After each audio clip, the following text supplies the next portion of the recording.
بسم اللہ الرحمن الرحیم۔ دہم کلاس کے طلباء و طالبات السلام علیکم۔ امید ہے آپ کی صحت اچھی ہوگی۔ ہمیشہ خوش رہیے اور خوب پڑھائی کیجیے۔ عزیز طلباء، پچھلے لیکچر میں ہم نے میاں محمد نواز شریف کے پہلے دور حکومت کے بارے میں تفصیل سے پڑھا۔ ان کا پہلا دور حکومت تقریباً 2.5 سال تک قائم رہا۔ اس دور حکومت میں انہوں نے نجکاری کمیشن، زرعی پالیسی اور دیگر عوام کی فلاح و بہبود کے لیے منصوبے جاری کیے۔ آج کے اس لیکچر میں ہم میاں محمد نواز شریف کے دوسرے دور حکومت کے بارے میں تفصیل سے سمجھیں گے کہ انہوں نے کیا کیا اصلاحات کی اور کس طرح سے پاکستان کو ترقی کی راہ پر گامزن کرنے میں مدد کی۔ آئیے آج کے اس لیکچر کا آغاز کرتے ہیں۔ عزیز طلباء و طالبات، میاں محمد نواز شریف کا دوسرا دور حکومت فروری سن 1997 سے اس کا آغاز ہوا اور اکتوبر سن 1999 تک یہ قائم رہا۔ عزیز طلباء و طالبات، میاں محمد نواز شریف کا دوسرا دور حکومت فروری سن 1997 میں جب دوبارہ سے انتخابات کروائے گئے تو میاں محمد نواز شریف پاکستان کے وزیر اعظم مقرر ہوئے اور انہوں نے منتخب ہونے کے بعد پھر سے پاکستان کے وزیر اعظم کے طور پر حلف اٹھایا۔ ان کے دوسرے دور حکومت میں سب سے پہلے جسٹس سجاد علی شاہ اور فاروق احمد خان لغاری کا استعفیٰ۔ میاں محمد نواز شریف کے دوسرے دور حکومت کے آغاز میں ہی صدر پاکستان فاروق لغاری اور چیف جسٹس سجاد علی شاہ کے درمیان اختلافات شروع ہو گئے اور اس اختلافات روز بروز بڑھنے کے نتیجے میں فوج کی مداخلت سے سپریم کورٹ نے چیف جسٹس سجاد علی شاہ کو استعفیٰ دینے کے لیے مجبور کیا اور اس طرح سجاد علی شاہ کو استعفیٰ دینا پڑا اور اس کے بعد صدر فاروق احمد لغاری نے بھی صدارت سے استعفیٰ دے دیا اور اس طرح میاں محمد نواز شریف کے دوسرے دور حکومت کا آغاز ہوا۔ اس کے بعد دسمبر سن 1997 میں انتخابات ہوئے اور صدر کے لیے انتخابات کیے گئے۔ اس انتخاب میں جسٹس ریٹائر رفیع تارڑ صاحب منتخب ہو گئے اور انہوں نے صدر کے طور پر حلف اٹھایا۔ اس کے بعد نمبر 3 پر قرض اتارو ملک سنوارو مہم چلائی گئی۔ قرض اتارو ملک سنوارو مہم میاں محمد نواز شریف نے جس طرح ملک میں قرضوں کی بہتات تھی اور IMF سے ہم بار بار قرضہ لے کر اپنا ملک چلاتے تھے اور اس کے منصوبے چلاتے تھے جس سے بھاری سود ادا کرنا پڑتا تھا، میاں محمد نواز شریف نے IMF اور قرضے سے جان چھڑوانے کے لیے ایک نئی اسکیم متعارف کروائی۔ یہ اسکیم قرض اتارو ملک سنوارو، یعنی ہم اپنا قرض اتاریں گے تو اپنے ملک کو سنوار سکتے ہیں، ورنہ ہمارا ملک قرضوں کے بوجھ تلے ہی دبا رہ جائے گا۔ میاں محمد نواز شریف نے باقاعدہ ٹی وی پر اس مہم کا آغاز کیا اور اس طرح سے بے تحاشا لوگوں نے اس مہم میں حصہ لیا اور کہا جاتا ہے کہ تقریباً 17 ارب روپے جمع ہو گئے اور ان 17 ارب روپے کا بعد میں کیا کیا گیا اس کے بارے میں کچھ نہیں کہا جا سکتا۔ اس کے بعد نمبر 4 پر غیر ممالک میں مقیم پاکستانیوں کو پاکستان میں ووٹ کا حق۔ وہ لوگ جو پاکستان سے باہر تھے اور دوسرے ممالک میں رہائش پذیر تھے وہ پاکستان میں آ کر ووٹ نہیں دے سکتے تھے۔ میاں محمد نواز شریف نے غیر ممالک میں رہائش پذیر پاکستانیوں کو یہ حق دے دیا کہ وہ بھی پاکستان میں آ کر ووٹ دے سکیں گے اور ان کی اپنے ملک کے معاملات میں دلچسپی بڑھ جائے گی، اس لیے ان کو بھی ووٹ دینے کا حق دے دیا گیا۔ نمبر 5 پر فلور کراسنگ پر پابندی۔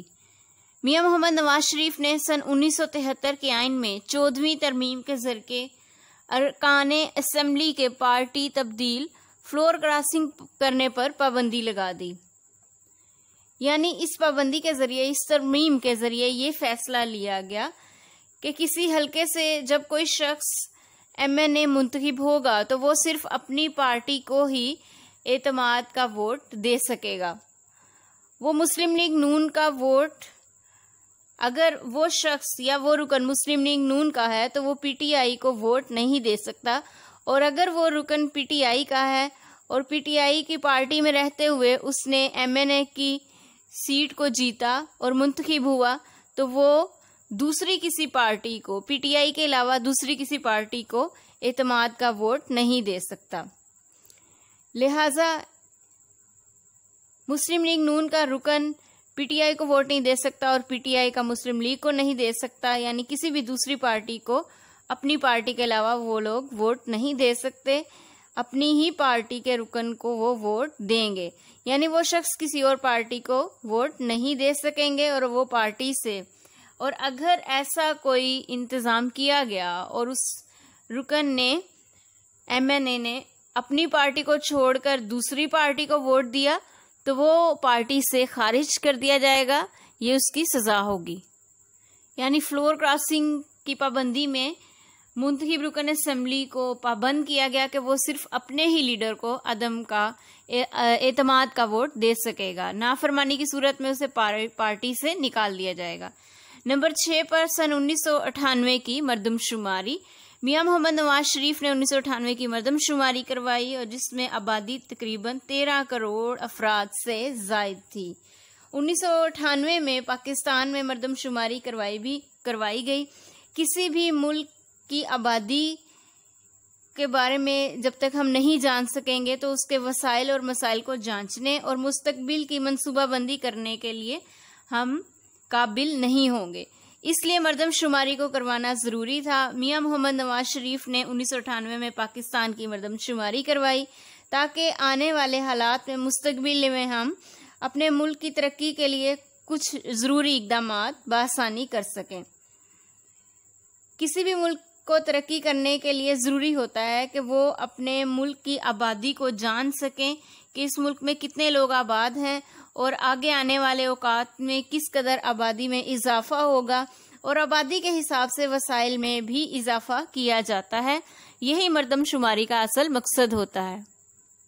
نمبر 7 پر نئی تعلیمی پالیسی کا آغاز۔ سن 1998 میں وفاقی وزیر تعلیم سید غوث علی شاہ نے نئی تعلیمی پالیسی کا اعلان کیا اور اس پالیسی کے مطابق اس بات کا ارادہ کیا گیا، عزم کیا گیا کہ نئے تعلیمی ادارے پاکستان میں کھولے جائیں گے تاکہ پاکستان میں تعلیم کو عام کیا جا سکے۔ نمبر 8 پر لاہور اسلام آباد موٹر وے۔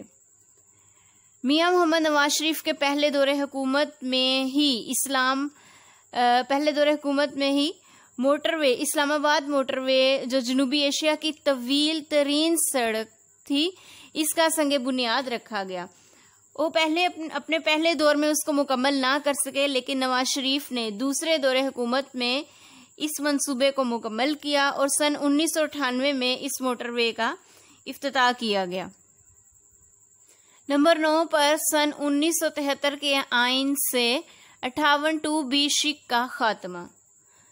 میاں محمد نواز شریف نے دیکھا کہ آئے دن یہ مسائل درپیش ہوتے ہیں۔ سن 1973 کے آئین میں ترمیم کروائی گئی۔ 58(2)B کا استعمال کرتے ہوئے صدر کسی بھی وقت حکومت کو ختم کر سکتا تھا۔ نواز شریف نے یہ ترمیم کروائی کہ اس شک کو آئین سے ختم کر دیا گیا۔ صدر کے پاس یہ اختیار نہیں رہے گا کہ وہ حکومت کو ختم کر سکے گا، کیونکہ ایسا کئی دفعہ ہو چکا تھا کہ صدر نے حکومت کے 5 سال مکمل ہونے سے پہلے ہی کئی دفعہ ایسا ہو چکا تھا کہ اسمبلیاں توڑ دی گئیں اور حکومت کو اپنے 5 سال مکمل نہیں کرنے دیے گئے۔ پچھلے آنے والے وزیر اعظم اپنے 5 سالہ دور حکومت مکمل نہیں کر پاتے تھے، اس لیے 58(2)B شک کو ختم کر دیا گیا، جس سے صدر کے پاس اسمبلی توڑنے کا اختیار نہیں رہا اور حکومت کو ختم کرنے کا اختیار صدر سے لے لیا گیا۔ نمبر 10 پر ایٹمی دھماکے۔ 11 مئی سن 1998 کو بھارت نے اپنی طاقت کا اظہار کرنے کے لیے، اپنی طاقت دکھانے کے لیے، خاص طور پر پاکستان کو یہ باور کروانے کے لیے کہ وہ کسی بھی وقت پاکستان پر حملہ کر سکتا ہے اور اس پر قبضہ کر سکتا ہے، بھارت نے 11 مئی 1998 میں ہندوستان کے صوبے راجستھان میں وکرام کے مقام پر ایٹمی دھماکے کیے، جس کے جواب میں پاکستان نے بھی 28 مئی 1998 کو دھماکے کیے۔ بھارت نے یہ باور کروانے کی کوشش کی کہ پاکستان کمزور ہے اور اب بھارت ایٹمی دھماکہ کرنے کے بعد طاقتور ہو گیا ہے، اور یہ دھماکہ بھارت نے اپنی طاقت دکھانے کے لیے کیا تاکہ وہ پاکستان پر اپنا رعب و دبدبا رکھ سکے اور اس کو دبا سکے۔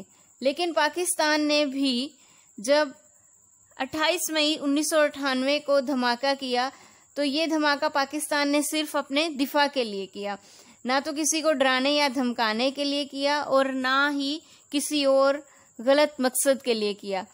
بھارت چونکہ ایٹمی دھماکہ کرنے کے بعد ان کا رویہ بہت مختلف ہو چکا تھا اور وہ پاکستان کو کئی دفعہ یہ بات کہہ چکے تھے کہ وہ کسی بھی وقت پاکستان کو حملہ کر کے اس پر قبضہ کر سکتے ہیں، اس لیے اس جوابی کارروائی میں پاکستان نے اپنے دفاع کے لیے 28 مئی 1998 کو ایٹمی دھماکہ کیا۔ ایٹمی دھماکہ کرنے کا مقصد پاکستان کا یہ بھی تھا کہ وہ بھارت کو یہ باور کروانا چاہتا تھا کہ پاکستان کمزور ملک نہیں ہے، اگر پاکستان پر حملہ کیا گیا تو پاکستان بھرپور طریقے سے جوابی کارروائی کرے گا۔ پاکستان کے پاس یہ طاقت پہلے بھی موجود تھی، ایٹمی طاقت پہلے بھی موجود تھی، مگر کبھی کھل کر سامنے نہیں لائی کیونکہ بھارت نے پاکستان کو مجبور کیا اس بات کے لیے، اور پاکستان نے جوابی ایٹمی دھماکے 28 مئی 1998 کو کیے۔ اس کے بعد نمبر 11 پر اعلان لاہور۔ اعلان لاہور سن 1999 میں بھارتی وزیر اعظم اٹل بہاری واجپئی بس کے ذریعے سے خیر سگالی کا پیغام لے کر لاہور تشریف لائے اور میاں محمد نواز شریف نے واگا بارڈر پر ان کا پرجوش استقبال کیا، اور پھر دونوں لیڈروں نے آپس میں مل کر خوشگوار تعلقات قائم کرنے کی کوشش کی اور مختلف معاہدوں پر دستخط کیے گئے، اور یہ معاہدہ کیا گیا کہ دونوں ممالک مستقبل میں اچھے ہمسائے کی طرح زندگی گزاریں گے اور ایک دوسرے کے لیے ترقی کے مواقع قائم کریں گے۔ اس اعلامیہ پر دستخط ہوئے جسے اعلان لاہور کا نام دیا گیا۔ اس کے بعد نمبر 12 پر وابڈا میں فوج کی آمد۔ سن 1999 میں میاں محمد نواز شریف کو چونکہ انہوں نے یہ جائزہ لیا کہ لوڈ شیڈنگ اور کرپشن کی شکایات وابڈا میں بڑھتی ہی جا رہی ہیں، تو وابڈا کو فوج کے حوالے اس لیے کیا گیا تاکہ اس کو کرپشن سے پاک کیا جائے اور بے ضابطگی کو ختم کر کے عوام کی بہتری کے لیے شفاف طریقے سے وابڈا کے ادارے کو چلایا جا سکے اور بڑھتی ہوئی لوڈ شیڈنگ پر قابو پایا جا سکے۔ نمبر 13 پر کارگل پر لشکر کشی۔ 1999 میں بھارت اور پاکستان کی افواج کا آمنا سامنا ہو گیا اور کارگل کے مقام پر جنگ چھڑ چکی تھی، لیکن امریکی صدر کے کہنے پر اس کو روک دیا گیا اور ایک معاہدے پر دستخط کروائے۔ امریکہ کے صدر بل کلنٹن نے دونوں ملکوں کی جنگ بندی کا اعلان کیا۔ آخر میں نواز شریف کی دوسری حکومت کا خاتمہ، یعنی دوسرا دور حکومت، اس کا اختتام کس طرح سے ہوا؟ 12 اکتوبر سن 1999 میں نواز شریف کی حکومت کا تختہ آرمی چیف پرویز مشرف نے الٹ دیا اور حکومت خود سنبھال لی۔ نواز شریف کی حکومت ختم کرنے کے بعد ان پر ایک کیس چلایا گیا اور یہ طیارہ اغوا کیس تھا، اور اس کی سزا میں انہیں نااہل قرار دے دیا گیا اور جرمانے اور قید کی سزا سنا دی گئی۔